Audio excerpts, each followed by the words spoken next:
देश का मिजाज नॉर्थ ईस्ट। लेट्स माइक देश का मिजाज और खबरें उत्तर पूर्व से। असम में छात्रों का पलायन चिंताजनक स्तर पर पहुंच गया है, जहां हर साल हजारों युवा नौकरी उन्मुख कोर्स और बेहतर अवसरों की तलाश में राज्य छोड़ देते हैं, लेकिन लौटने वाले बेहद कम है। ऑल असम स्टूडेंट्स यूनियन के अध्यक्ष उत्पल शर्मा ने गुवाहाटी में एक मीडिया हाउस से बातचीत में इस एक तरफा प्रवृत्ति पर गहरी चिंता जताई है। उन्होंने कहा है कि राज्य के विश्वविद्यालयों में कोर्सों की कमी का मुख्य वजह है। जैसे गुवाहाटी यूनिवर्सिटी में 48 कोर्स हैं, जबकि दिल्ली यूनिवर्सिटी में 86 और JNU में 70। उद्योग शिक्षा संबंध कमजोर होने से छात्र केवल निम्न श्रेणी की नौकरियों के लिए तैयार होते हैं, जबकि शिक्षा का उद्देश्य उच्च रोजगार क्षमता होना चाहिए। एडवांटेज असम 2 जैसे प्रयासों से नए उद्योग आ रहे हैं, लेकिन स्थानीय युवाओं में कुशलता की कमी है। शर्मा ने उद्योगों से समझौते, नए कोर्स शुरू करने और स्टार्टअप के लिए बजट बढ़ाने की मांग की। त्रिपुरा में आदिवासी राजनीति में खाई और गहरी होती दिख रही है। अगरतला के स्वामी विवेकानंद मैदान में त्रिपुरा मोथा की one north east one voice rally में भारी भीड़ जुटी। उधर indigenous peoples front of Tripura ने इसका बहिष्कार करते हुए मुंगियाकामी ब्लॉक में अलग रैली निकाली और 12 आदिवासी परिवारों के 33 लोगों को पार्टी में शामिल किया। त्रिपुरा मोथा सुप्रीमो प्रद्योत किशोर देवबर्मन ने रैली में नाराजगी जताई कि उनकी एकता की अपील के बावजूद फ्रंट ने दूरी बनाए रखी। दूसरी ओर फ्रंट नेताओं सुनील देवबर्मन और रत्न देववर्मा ने बिना नाम लिए त्रिपुरा मोथा पर निशाना साधा और कहा कि उनकी पार्टी कभी आदिवासी हितों से समझौता नहीं करेगी तथा मूल सिद्धांतों पर कायम रहेगी। दोनों दलों के बीच बढ़ती दूरी से त्रिपुरा की आदिवासी राजनीति में नया ध्रुवीकरण साफ दिख रहा है।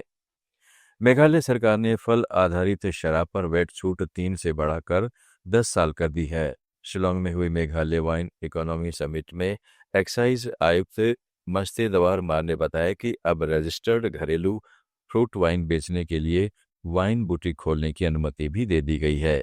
सरकार का मकसद छोटे उत्पादकों का बोझ कम करना और गुणवत्ता बढ़ाना है। लेट्स माइक देश का मिजाज नॉर्थ ईस्ट।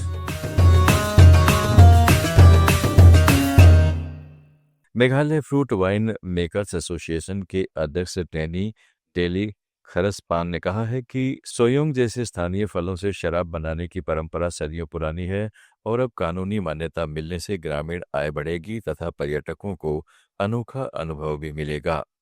अरुणाचल प्रदेश के तीरप जिले में 25 नवंबर को अगवा किए गए 2 नागरिक राजस्थान मूल के व्यवसायी विजय शंकर अग्रवाल और स्थानीय निवासी बमन्या लमाटी सकुशल कर लौट आए हैं। एक प्रतिबंधित उग्रवादी संगठन ने पहले अग्रवाल से 25 लाख रुपए की फिरौती मांगी थी, लेकिन भुगतान के लिए बुलाकर संगठन के लोग दोनों को अगवा कर म्यांमार ले गए और मांग बढ़ाकर 2 करोड़ रुपए कर दी। नागालैंड के मौन जिले के लोंगवा से रिहा होने के बाद दोनों लोंगडिंग होते हुए खोसा पहुंचे। पुलिस महानिरीक्षक कानून व्यवस्था चूखू आपा ने पुष्टि की कि दोनों सुरक्षित हैं और अपने परिवार से मिल चुके हैं। फिरौती दी गई या नहीं, इस पर अभी तक कोई आधिकारिक बयान नहीं आया है। मिजोरम के मुख्यमंत्री लालदू होमा को भारत स्काउट्स एंड गाइड्स का सर्वोच्च राष्ट्रीय सम्मान सिल्वर एलिफेंट अवार्ड प्रदान किया गया है। लखनऊ में संगठन के 60वें स्थापना दिवस और 19वीं राष्ट्रीय जम्बूरी समारोह में राष्ट्रपति द्रौपदी मुर्मू ने उन्हें यह सम्मान सौंपा। इस मौके पर लालदू होमा की युवा विकास और सामुदायिक सेवा के प्रति असाधारण समर्पण की सराहना की गई। सम्मान पाकर मुख्यमंत्री ने कहा कि वे गहराई से सम्मानित और भावुक हैं तथा यह पुरस्कार मिजोरम के लोगों की अनुशासन, एकता और स्वैच्छिक सेवा की भावना का प्रतीक है। मिजोरम में 8वें व्यक्ति के रूप में यह सम्मान पाने वाले लालदू होमा ने राज्य की ओर से संगठन को पूर्ण समर्थन का वादा दोहराया है। देश का मिजाज में फिलहाल इतना ही। जुड़े रहिएगा लेट्स माइक के साथ। आप सुन रहे थे let's mike more than radio. Follow कीजिए हमें हमारे सोशल मीडिया प्लेटफॉर्म्स पर। It's time for news.